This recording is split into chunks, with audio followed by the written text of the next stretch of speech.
So, a continuation of 13.1. We need to keep going with the objective 2. Write the terms of a sequence defined by a recursive formula. What do we mean by recursive? Recursive usually has at least a couple things working for it. You need a place to begin, or really it's a place to end, and you need a rule for the next one. For example, the Fibonacci sequence.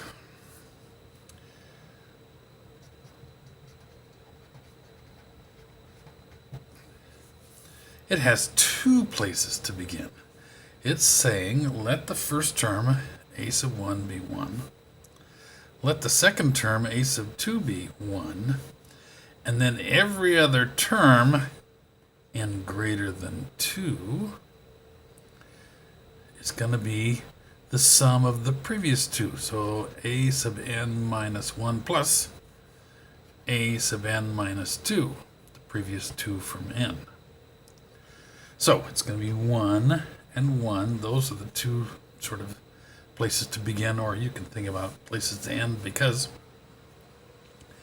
we'd need to get back to those in order to find these others. But add the previous two. For the third one, you add 1 and 2.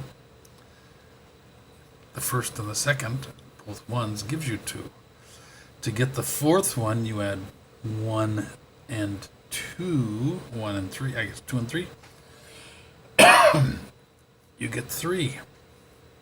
Add those two together to get 5. Add those two together to get 8. Add those two together to get 13. The problem with, if you want, this is the first, the second, third, fourth, fifth, sixth, seventh. If you want the 100th, you're going to need the 99th and the 98th.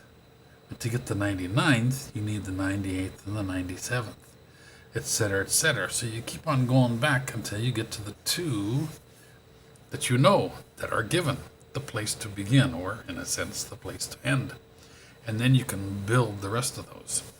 That is a recursive formula. Suppose I gave you a sub 1 is 2, and a sub n is a sub n minus 1 plus 3. Now here n has got to be greater than 1 instead of greater than 2. So, what is a sub 1? 2. What is a sub 2? Well, it's a sub 1 plus 3. 4. I'm sorry. 2 and 3 is 5. A sub 3 is a sub 2, 5, and 3, which is 8. A sub 4 is a sub 3, 8, and 3, 11. Etc., etc., etc. So that's figured out recursively. The next objective is for summation notation. They sort of stick this in the middle, but we're going to do it in the order the book does it. Summation notation.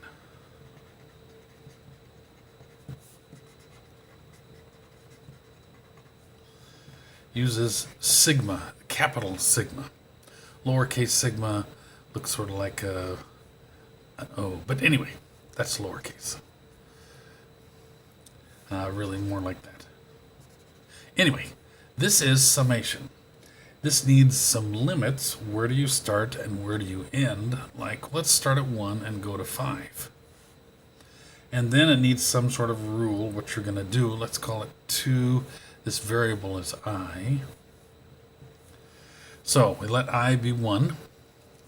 That means that it's 2 to the 1. And the summation notation means addition, summation. Then we let I be 2. So it's 2 squared. Summation notation, let I be 3. And if you're into programming, this is like a for loop. For I equals 1 to 5, do this stuff. So then let I be 4, that's 2 to the 4th, plus, summation notation, let I be 5, 2 to the 5th. And to find that final sum, it's 2 plus 4 plus 8 plus 16 plus 32. Add all those up. Let's see, 6 and 8 is 14, and 16 is 30, so this is 62.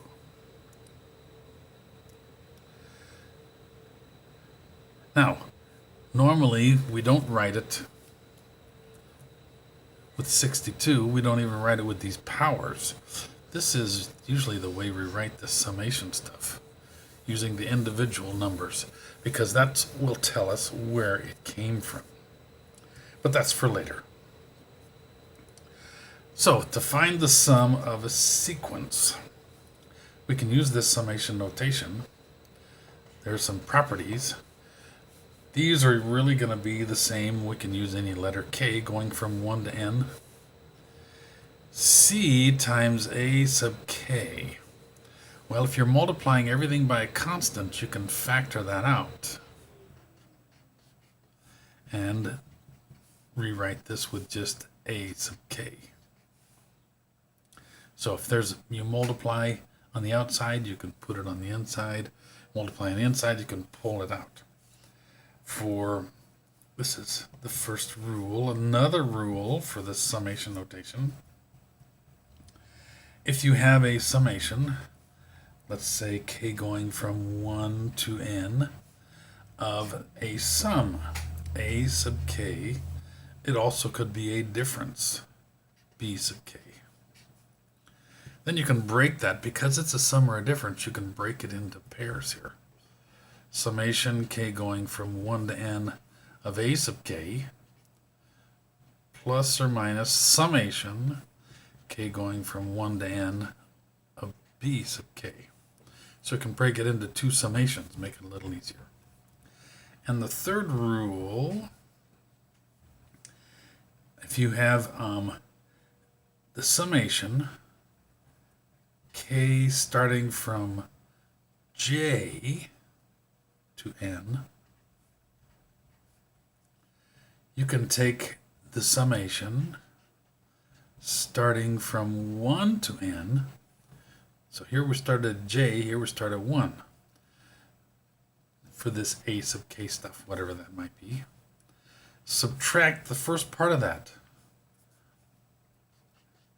So we subtract the K going from 1 to J minus 1.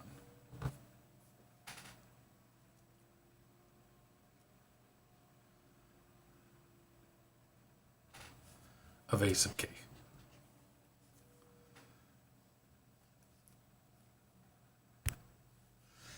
And to finish off this first section, we have some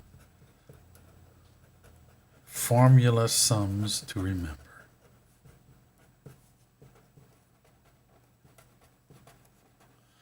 Okay, one of those. The summation, these are start out the same, K going 1 to n of C equals C times n. Because it's just this C plus C plus C plus C plus C. So there's n of those C's. The second one, the summation K going from 1 to n of K. We add up 1, 2, 3, 4, 1 plus 2 plus 3 plus 4. Until we get up to n. There is a formula for that. N times n plus 1 over 2.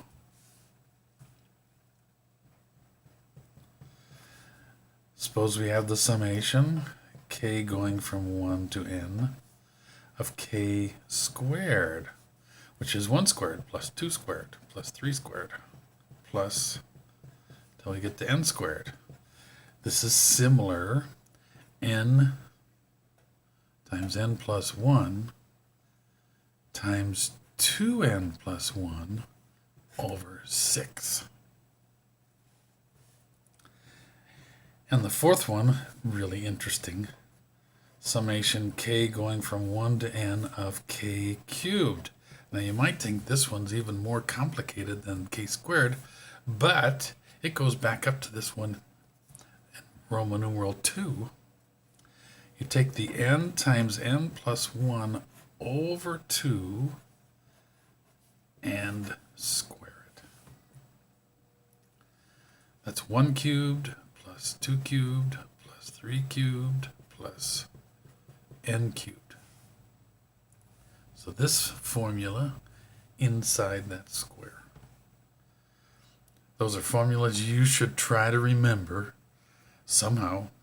Try to understand those, because we're going to ask questions that will include those. You need to see that pattern. The sum of the numbers 1 to n. The sum of the squares 1 to n. The sum of the cubes 1 to n. Use that in calculus too.